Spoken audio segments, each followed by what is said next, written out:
The Best of Our Knowledge explores topics on learning, education, and research. Coming up, artificial intelligence is reinventing scientific research. We'll speak with a scientist who says machine learning can be used to develop anti-venoms for toxic snakebites. And Connecticut has hired its first student loan ombudsperson. We'll speak with them about their goals for the new role. I'm Lucas Willard, host of The Best of Our Knowledge.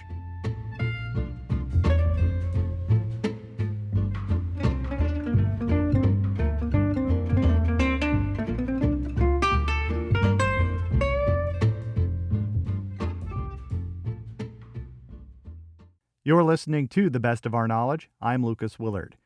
It can be a long, expensive process to develop antivenoms for deadly snake bites. But what if machine learning can help?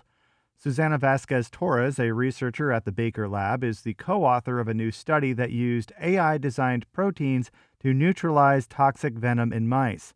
We spoke about her research, recently published in the journal Nature. I think most of the snake venoms are very complex mixtures of different toxin components, which could be protein, peptides, and they can be super complex. Like some of the venoms can vary composition from just a few ingredients, like in the tens of different toxins, to I don't know, even like 100 different components. And the interesting part is that this composition can actually vary even between species, and even some snake venoms vary depending if the snake is young or if it's an adult. So it's like a very difficult question to answer, like with a very specific question. But we know, like in a broad sense, what kind of proteins and peptides make up the most toxic components of snake venoms.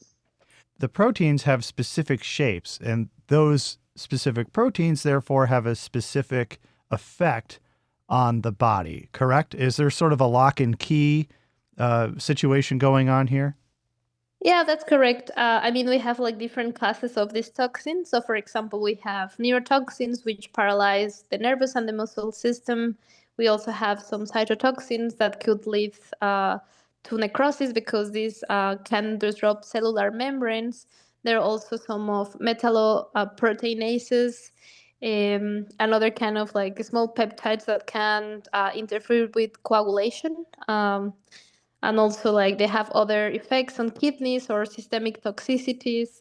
So yeah, each component could lead to a very specific symptom, or they bind to very specific receptors. So why, I guess maybe you just answered the question, but why is it so difficult to develop antivenoms for a certain snake? And especially when there's so many different proteins are at work and so many different species of snake out there in the world. Yeah, I mean, right now the most effective treatments that are being used in the clinic or are like antidotes that are purified from the serum of immunized animals. So basically, there's a trick where you expose these animals, like horses, to some small amount of whole venom of some snake species that is medically relevant, and you wait some time for the immune system of the animal to raise antibodies. But the thing is that the immune system is very smart, so it can develop a specific antibodies for each one of these components. So it makes like a complex mixture of polyclonal antibodies that target each one or most of the toxic components. Um, so this is very effective, but of course, this technology has a lot of problems, and we think like these new methods that we describe in the paper could help in this process, or to make treatments more effective and more accessible. So your research centers around the use of machine learning, artificial intelligence to help develop antivenom, these proteins that can help block the effects of a lethal snake bite. What sets you on this path of using machine learning? Yeah, I mean, we think like the novel protein design right now, we have such a great capability to design high affinity and specific proteins that could neutralize these toxins. That I mean, I think it's a more simplified route to develop like better treatments. So the novel proteins in particular have like a very attractive profile to be used as antivenom treatments.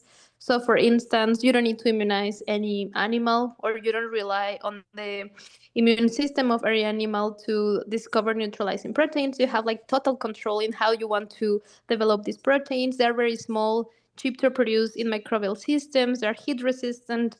They're very small, so they can potentially penetrate tissue faster compared to traditional antivenoms. And compared to the current treatments, you can produce them like a scale. So some of these treatments are actually not very effective because they have very low amounts of neutralizing antibodies for some important classes of toxins.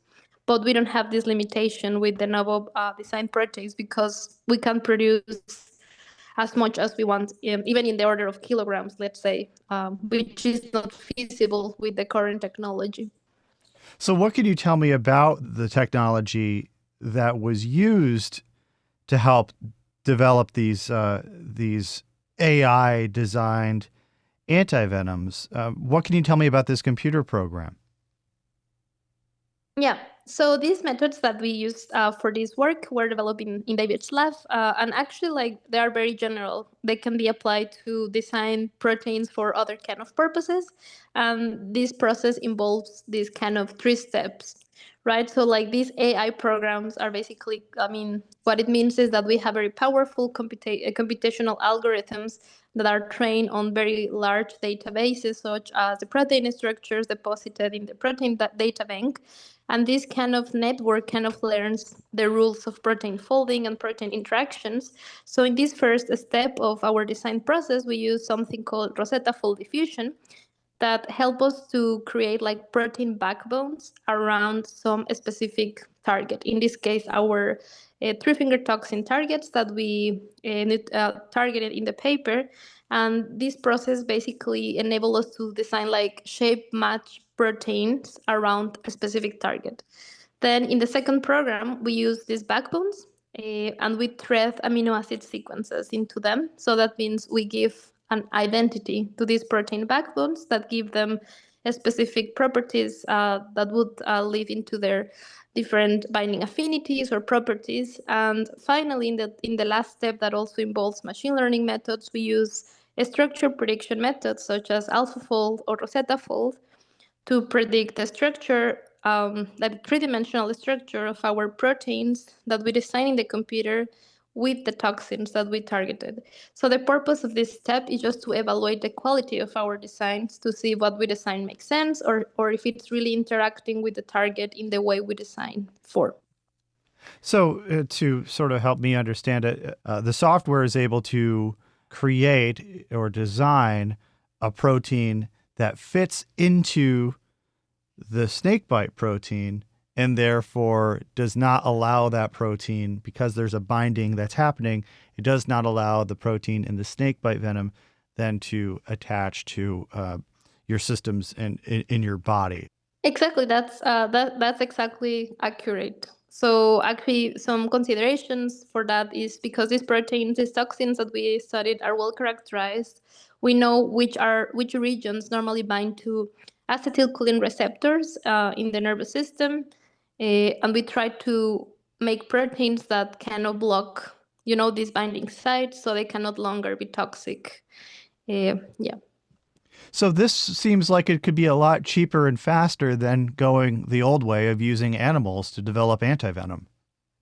Yeah, it could be cheaper and faster, and we also think it could be safer because, I mean, one of the current problems with antivenoms is that the quality is very questionable. So, like a lot of people, there is not like a standard like for the quality of the snake venoms, antidotes. Sorry, because I mean the horse is producing neutralizing antibodies, but at the same time you are injecting like horse proteins into the people, right? So that could trigger immunogenic reactions into the patients, while our treatments are very specific and they don't have this disadvantage. And yeah, they're very, these proteins we design in the computer, you can boil them and they will still be active. And microbial fermentation is much more cheaper than relying on bleeding horses.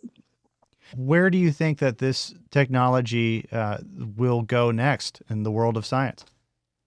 I mean, I think the potential of the protein design is like, I mean, is huge. I mean, David got the Nobel Prize last year for this. I think particularly using these kind of tools to design proteins that interact with other proteins or small peptides right now is proven to be almost a solved problem.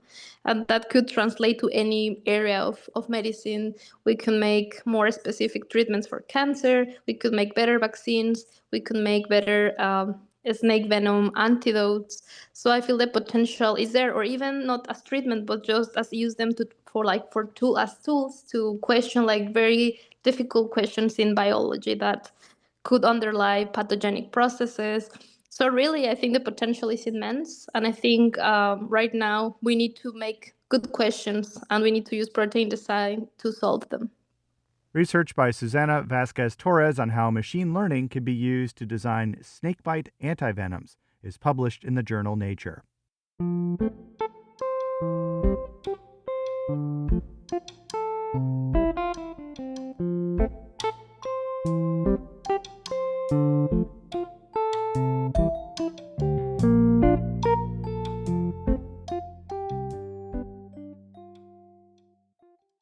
This is The Best of Our Knowledge. I'm Lucas Willard.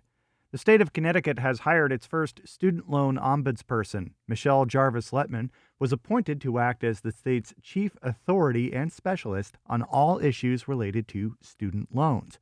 We spoke about the current student borrowing landscape, some of the most common mistakes borrowers make, and her own history as a student borrower. So I'm a first-generation student, so I kind of navigated the process blindly and on my own, unfortunately. I took on a lot of debt to get through school as well. So going through the process was stressful and overwhelming, just didn't really always understand what I was getting myself into, especially early on. And then when I graduated from undergrad, I started working at the university that I graduated from in the student billing department. So I got to get a better understanding of how the billing works and more of the financial aid process and, understanding a little bit more of the ins and outs there. And then I eventually moved into financial aid at a community college, and that's pretty much where I fell in love with financial aid and wanting to help people. And understanding their, college experience and process. Community college is a great place to learn about financial aid, I think, because everybody's so different, even though they're going through the same process. So you never know what you're going to see, and there's different stipulations that kind of go along with that. And then while I was there, I went back to school for higher education administration and took on more student loan debt. But I needed to do that so I could, position myself to continue to, move up in this field and try to help students. So I made my way around to different schools. I was at Wesleyan University for about 4 years, and then I moved over to the University of Hartford as the director of student billing, and then I was the director of ELM. So I've been able to touch a lot of different scenarios with student loans. And then for myself personally, because I was working in the nonprofit sector, I was able to have my loans forgiven through Public Service Loan Forgiveness, PSLF, in 2023. But that's not to say it took over 15 months to go through the process. I originally had applied back in August 2022 and got my ribbons for forgiveness in October 2023. So it was a very daunting and trying experience that I see that Connecticut borrowers are going through now. So I can very much sympathize with them. So when this job posted up, I figured I needed to take the opportunity to try to reach as many people as I possibly could to help them navigate the process, or just, give them to understand, or even if before they decide to take a student loan, understand what they're getting themselves into, maybe not borrow as much, borrowing only what they need, maybe finding other school options that might be less expensive for them and their families so that they can still get, a good education without being in a lot of debt. I wanted to know about some of those mistakes that you think that you made when you were borrowing initially for undergrad, and something that you still may be seeing students today repeating some of those mistakes just because they're not aware that they're making mistakes at the time. Yeah, I think part of it was just really reading the promissory note and understanding the difference between a fixed interest rate and a variable interest rate, or even, paying the interest while you're in school as opposed to deferring it. Those are two things I just was like, I don't know. I don't want to pay anything right now. I just want to go to school. So I just said I'll defer everything until much later, and then understanding the implications between private and federal loans, and the some of the safety nets that the federal loans have, but the private loans don't necessarily have either. I want to sit people down and make sure they really understand what they're getting themselves into, especially now I'm seeing people are like, maybe I should just refinance into a private loan. And I was like, well, you lose those safety nets from the federal perspective. The interest rate could change with the private loan. So making sure you are doing the right thing for your particular situation, because it's just not a blanket response for anybody. Even like I said, like everybody they have the student loans, but my situation might be different than somebody else. So going through that process with them, I think, is very important. And what will your responsibilities as Connecticut's first student loan ombudsperson, what are the primary responsibilities for the job?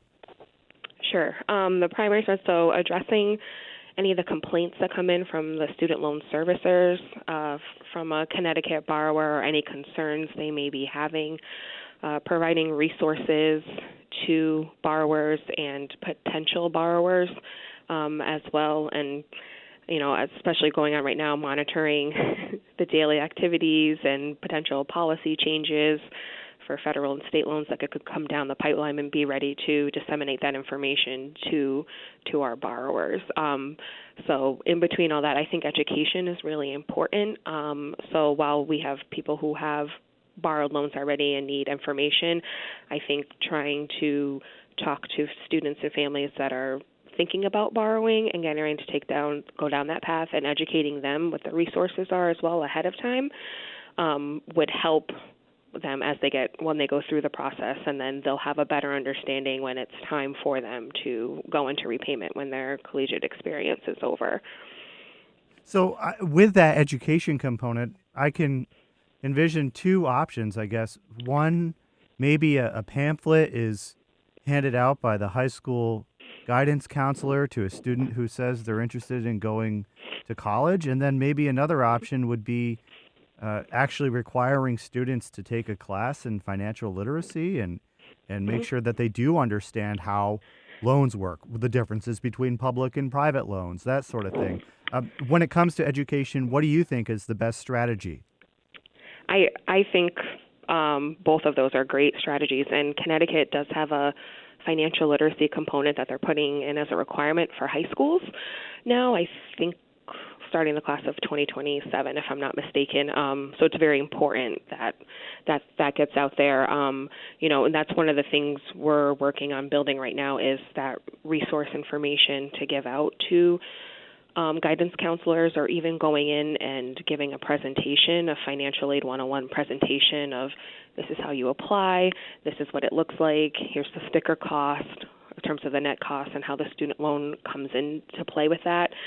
And then to break it down a little bit further between federal and private, because private is credit-based, so having people understand about credit scores, what that looks like, maybe a little budgeting and savings and things like that. So there's a big umbrella that I think we can tap into in terms of education, and starting to get people to think about the process earlier, so again, they can make that best decision for them as a family and not get into too much debt. I think student loans are important, that, taking on some of the debt, you have some skin in the game and you work hard because, you have to pay for it, but maybe not taking out as much debt so you aren't coming out with hundreds of thousands of dollars at the end of it.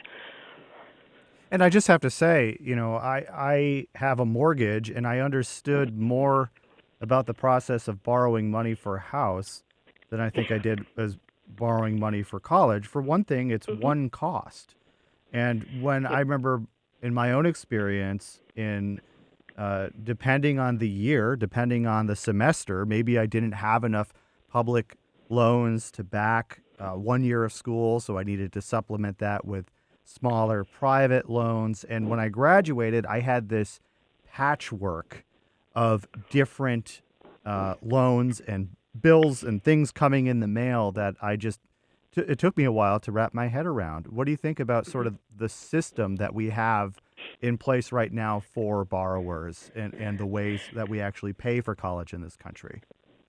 So the system, I think, has improved. I know it has since, especially I've been in school, because every year for the federal loans, you'd have a different servicer. So again, you're getting those multiple bills going out, and you're like, which one do I pay? Are these all legit? So I think federal student aid has done a better job of housing everything in one system, so everybody can see all their information right where it needs to be.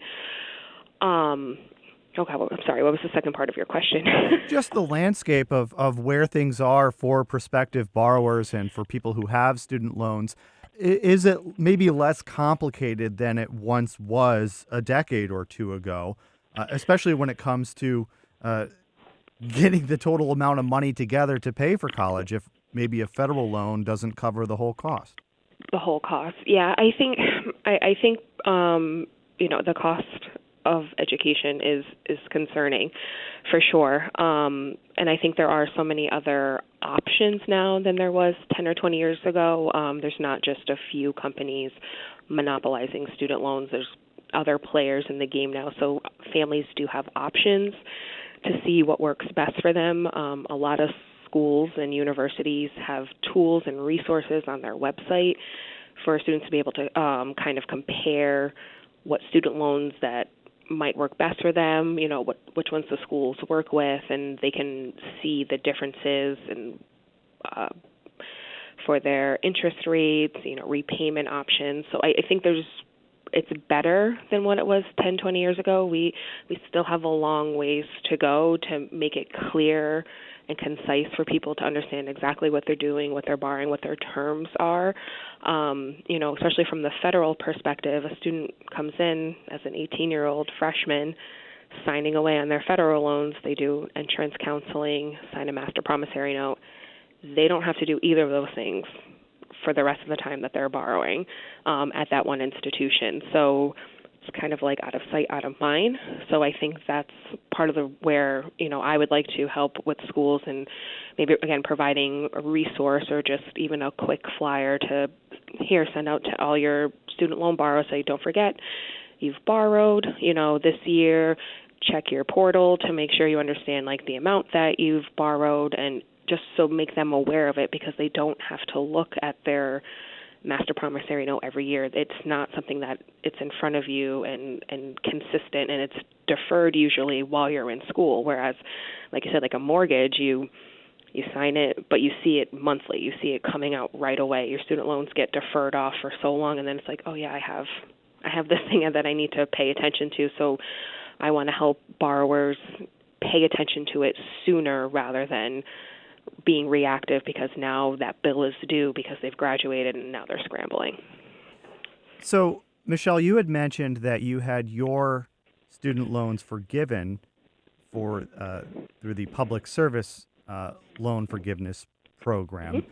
Right now, there are some students that may have had their loans forgiven under former President Biden, some who had thought that they were going to have their loans forgiven under former President Biden before the court stepped in, and then they were paused, and now they're sort of not knowing what's going to happen.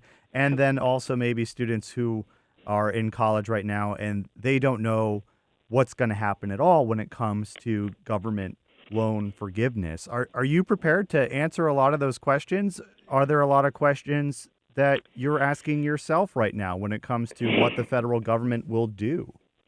Yeah, it's definitely nerve-wracking with the uncertainty around PSLF. The good thing is it would take an act of Congress for PSLF to go away. So that is going to take time. And, what I've done, there has been some questions or concerns about people who are currently on the PSLF train. And our understanding is if you're on the train, you can't come off. So if our new administration is successful in dismantling PSLF, they would still have to honor anybody who's on it. So, which is good for the people that are on it. The people that are currently in school and thinking about going into the public sector and maybe not having this, that's definitely a harder conversation to have. And, it's just telling people you might not be able to rely on that necessarily, but trying to be hopeful that, that program won't change, but we just really have to wait and see. That's been the hard part, is telling everybody we just have to wait and see. And I know people are anxious, and it's hard to wait and see because some people have been waiting quite a long time and waiting for their loans to be forgiven. They've hit that 120 payment. They've done everything right, and everything's just moving at a very slow rate. So, Michelle, you've only been on the job right now for, several weeks, but what are the kinds of complaints or questions or input that you've already received? Sure. A lot of the complaints is, I submitted my PSLF form. I've submitted my income redriven form. I haven't received any response back yet. It said I was supposed to be in forbearance for 60 days.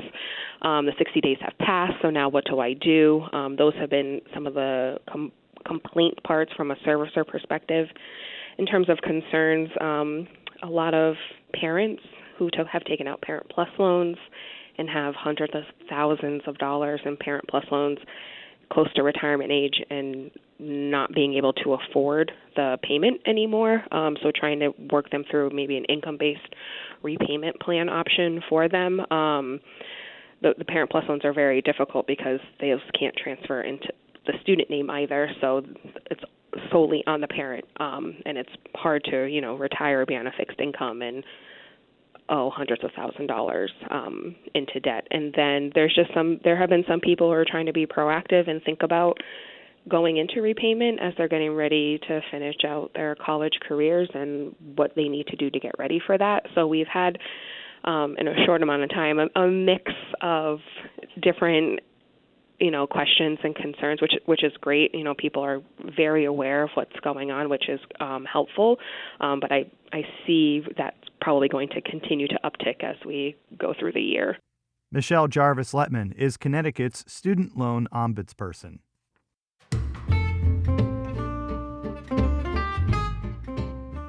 This has been The Best of Our Knowledge, episode 1794.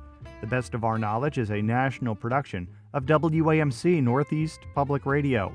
Thanks to associate producer Madeline Reynolds, the latest on all National Productions programs is available via the Airwaves newsletter and our flagship station's website, WAMC.org.